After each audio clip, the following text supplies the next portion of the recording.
Hello everybody, my name is Mario5514 and welcome back to another Splatoon Reacts video. In this video we're going to be looking back at another weapon from the Splatoon 1 era, and that weapon is none other than the Dynamo Roller with Sprinkler and Echolocator.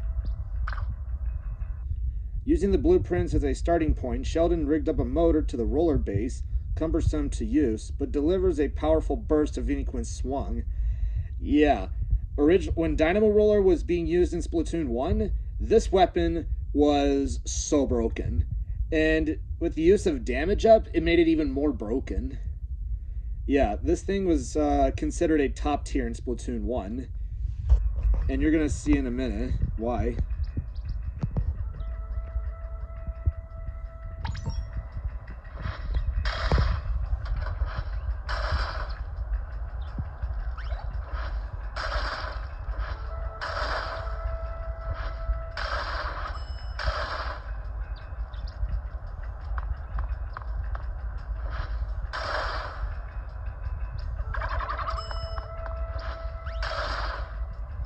Yeah, originally, Dynamo Roller's one shot and 50 damage range were completely different than what we see it as in Splatoon 3, even in Splatoon 2. Yeah, so Dynamo could easily just mow someone down. Like, the one shot was so threatening that damage up even increased the chances, or it extended its one shot kill range. Yeah, damage up was just that one ability that broke any weapon it touched, and Dynamo Roller was one of them, along with 96 and Splattershot Pro.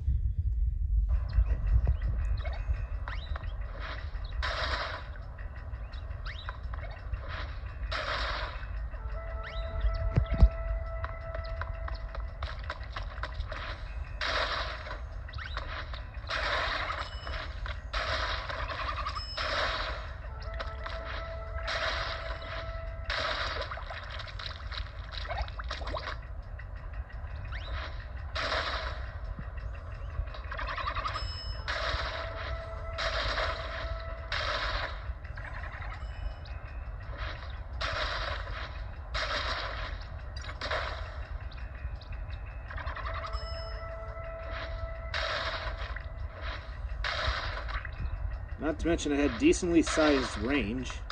Yeah.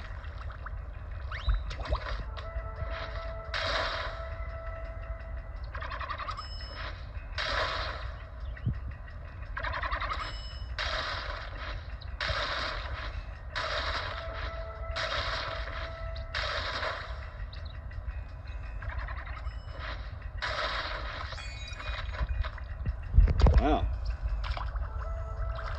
Another thing worth mentioning is that, like I've mentioned with NZAP85 in one of my previous videos, Echolocator was 200p, so Dynamo Roller will not have much of a rough time getting it, considering the fact that its horizontal flick painted very well, and Sprinkler was also a painting sub that could paint very effectively, unlike what we see it as in Splatoon 3. So this weapon could just cycle through Echolocator pretty quickly. On top of that, Echolocator was basically a free tank refill upon deployment. So that's what made it even more powerful, or made it very threatening.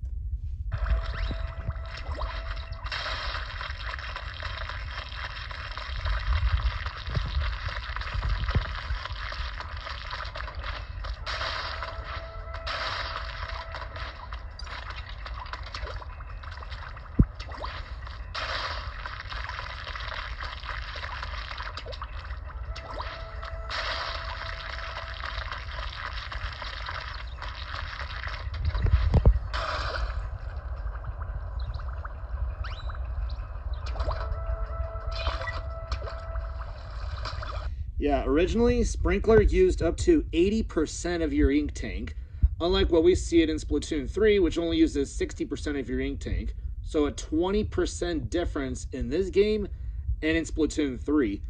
And its ink consumption was buffed in Splatoon 2. So it wasn't until then that Sprinkler was made more ink efficient. So Sprinkler was very ink hungry, but it could paint very well. Watch.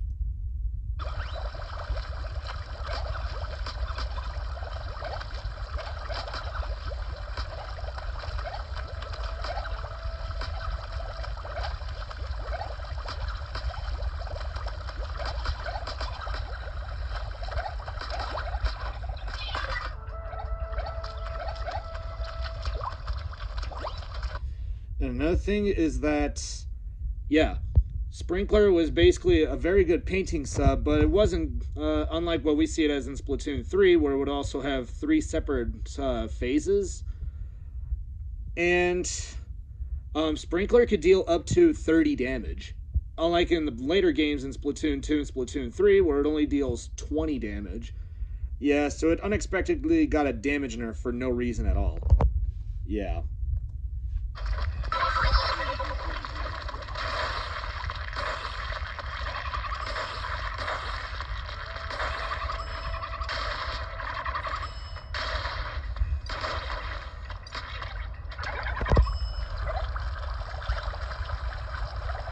And another thing is that Dynamo Roller used 20% of your ink tank, which means you got 5 flicks on a full tank before having to refill.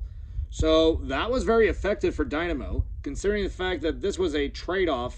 In exchange for having higher damage or being able to one-shot someone, your ink efficiency was very low. So you only got 5 flicks on a full tank. So, I mean, that's a fair trade-off there. You don't want this weapon to have a crazy amount of uptime just one-shotting people. That would just be straight up annoying.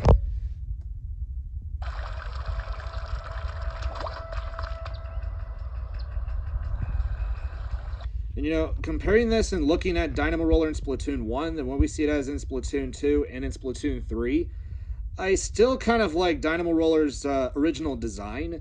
I mean, it does kind of look unchanged in Splatoon 2, but of course you go into Splatoon 3, its design got slightly updated, though it's like hardly noticeable. I mean, you do notice it, and I mean there is a difference between the two, but I mean you can tell that in Splatoon 3 it's more of a shiny gray, and it does happen to be more of the it happens to be a little more thought out. Like you see the rods right there, tend to be a little more. They match like the user's ink color, kind of like what we see here. But I think the ink color is shown more on those bars, more in Splatoon 3 than it does in here, than it does in this game. So yeah, I do think Dynamo Roller in this game is a lot more effective, and it's broken than what we have in Splatoon 2. Even in Splatoon 3, Splatoon 3 does kind of have that. Dynamo Roller has that similarities as of 11.0, because it was given substantial buffs, making it almost bringing it back to what it had in this game. Though in exchange, the weapon was made 17% more ink hungry, so instead of getting like 6 flicks on a full tank, it's only going to get up to 4. Yeah, for no reason, Dynamo Roller's ink consumption got nerfed, and it's even worse than it is in this game. So yeah, I think Dynamo Roller is done better in this game than it is in Splatoon 3. I mean, don't get me wrong, Dynamo Roller does look a lot better in Splatoon 3 in terms of its paint than in Splatoon 1, but I do think the overall damage and how the meta was shifting in Splatoon 1 or in Splatoon 3, the meta was very effective for Dynamo to thrive in, despite it being one of the harshest metas we have ever been, which I will talk about going into in Splatoon 1's history. And that's it. That is the video. Thank you all for watching. If you guys like the video, be sure you subscribe and don't forget to leave a like on the video. If you want to see more videos like this, just send a comment below. Thank you all for watching, and I will see you all next time. And until then, stay fresh.